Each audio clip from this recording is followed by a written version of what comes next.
আজকে আমি কাবলি চানা আর পনির দিয়ে আমি ঘুগনি বানাবো। এই যে কাবলি চানাটা আমি সিদ্ধ করে নিয়েছি, এই যে আলুটাও আমি সিদ্ধ করে যে ভেঙে রেখেছি। লাগবে লবণ, হলুদ, জিরার গুঁড়া, ধনিয়ার গুঁড়া, লঙ্কার গুঁড়া। এই যে পনির নিয়েছি, পনির দিয়ে বানাবো। এখানে পেঁয়াজ, রসুন, আদা আর কাঁচা লঙ্কার পেস্ট করা আছে। আমি এখন কিভাবে বানাবো সেটা আপনাদেরকে আমি দেখিয়ে দিচ্ছি।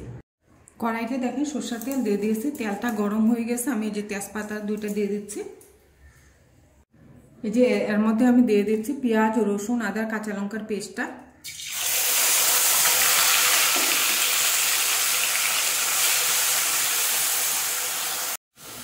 এই যে এর মধ্যে আমি দিয়ে দিচ্ছি লবণ, হলুদ দিয়ে মশলাটা আমি একটু কষিয়ে নিব। মশলাটা দেখেন অল্প একটু কষানো হয়ে গেছে।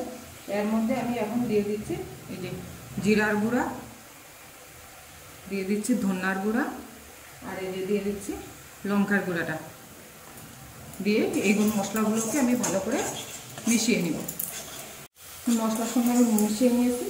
এর মধ্যে আমি দিয়ে দিচ্ছি এই যে সিদ্ধ করে রেখেছি আলুগুলো, দিয়ে দিচ্ছি এই যে পনিরগুলো, দিয়ে আমি ভালো করে মশলার সঙ্গে এখন মিশিয়ে নেব। দেখেন পনির আর আলুটা আমি মশলার সঙ্গে ভালো করে মিশিয়ে নিয়েছি। এখন এটার মধ্যে আমি দিয়ে দিচ্ছি এই যে কাবলি চানাটা।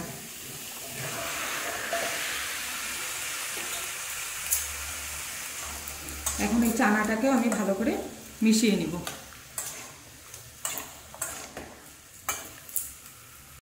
এই যে দেখেন সব কিছু আমি মশলার সঙ্গে কষিয়ে নিয়ে আসি। আমার এই পনিরের ঘুগনির রেসিপিটা যদি ভালো লাগে তাহলে আপনারা লাইক করবেন, শেয়ার করবেন, সাবস্ক্রাইব করবেন। আমার কষানো হয়ে গিয়েছে, আমি এখন দিয়ে দিব জল।